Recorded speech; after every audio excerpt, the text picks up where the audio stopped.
Hey, I'm Bob. I've been blind since birth, and I'm into Power Rangers. If you like the video, share, like, subscribe, hit the notification button.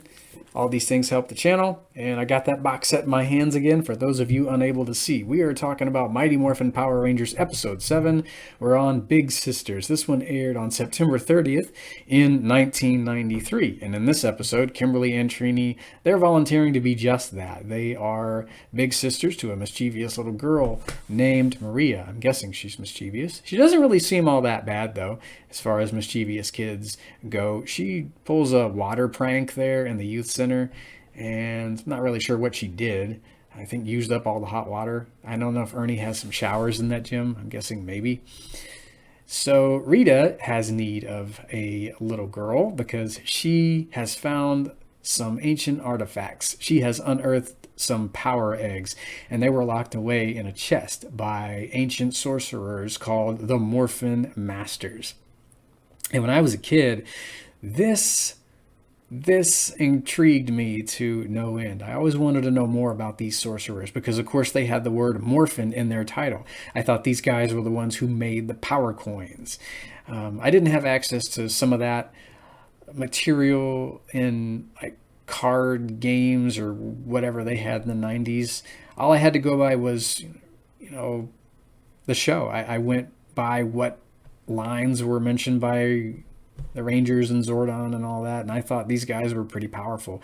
I don't think we ever got to know more about these guys, but they always intrigued me. Rita wants these power eggs because there's a universe of power inside these eggs. So me being like 10 or 11, I thought we were going to get to see some kind of multiverse of Power Rangers at that tender age when I was a wee lad. And I was thinking, oh man, what if we get to see alternate versions of these guys? And I was talking about it to some of the guys in my tag class back then, and it was a pretty fun episode. Finster is in charge of creating a new monster to capture the little girl so she can open the chest for Rita. The adults aren't able to open that chest. So he makes a chunky chicken. Yes, a giant chicken. And yes, Hasbro should totally make that. I want a chunky chicken as much as Rita does in this episode.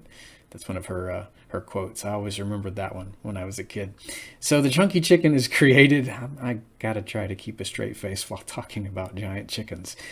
And the putties are sent to the picnic where Kimberly and Maria and Trini are having lunch. The kids captured. The Rangers can't teleport to the command center. For some reason, communication and teleportation are down. I always wondered if the power eggs that had been unearthed, if they were somehow interfering with the Morphin Grid's energies.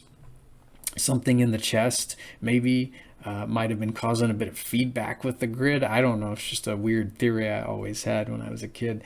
And anyway, the guys and the gals have to get there via Billy's Rad Bug, which is a flying car. And I used to have a playset of the command center as a kid, the Power Dome it was called on the box, and the instructions called the vehicle it came with a flying car. So I always wondered if that was a representation of the Rad Bug. So they get to the command center, Zordon and Alpha let them know what's up. They get back in the car, and they say that Maria is in the old factory. So, they fly to the old factory. Rita is on Earth in this episode. So this is a pretty big deal. She has left her palace. She has left the building and she's on Earth. And so they have this battle with the chunky chicken. He's fighting with these gardening shears from what I understand.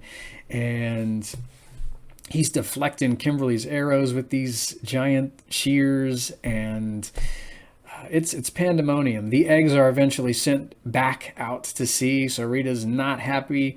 She's going to have her chicken cut the rope that Maria's tied up with. I think they've got her maybe on top of the factory, some kind of high platform.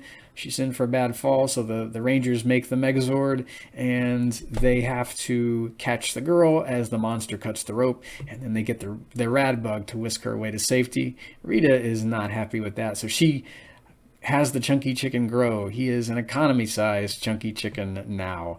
And yes, the Megazord has to fight a giant chicken. My brother and I used to laugh our heads off whenever this episode had come on. I mean, we liked all the fights in the Zord battles, but it was just the way that the monster was clucking and cackling and snipping away at the dimensional barrier with the scissors to teleport and all. Like, we used to love the way the monster would sound when he would cackle, and it was just one of our favorite monsters ever. To this day, I think we still joke about it. It's one of the avian monsters that we always used to favor when we were kids. So yeah, the Megazord finishes the Chunky Chicken with a Power Sword slash, and the day is won. Maria made the news, and Ernie makes chili. Volk and Skull are there. They don't say anything in this episode, I don't think. I did hear their theme music, so I was guessing they were there. They didn't have any lines, though. And yeah, the episode ends with everybody laughing. So that is Big Sisters. Pretty cool where the lore is concerned. I always loved that bit about the Morphin Masters and hoped we would get to see more of them. But alas, I don't think we ever did. So 10 out of 10 for this one. Next time we're going to be talking about I Guy. So be here for a monster after this totally blind guy's own heart. I always wanted a seeing I Guy. So yeah. In the meantime, watch out for chunky chickens, and I will hear you later.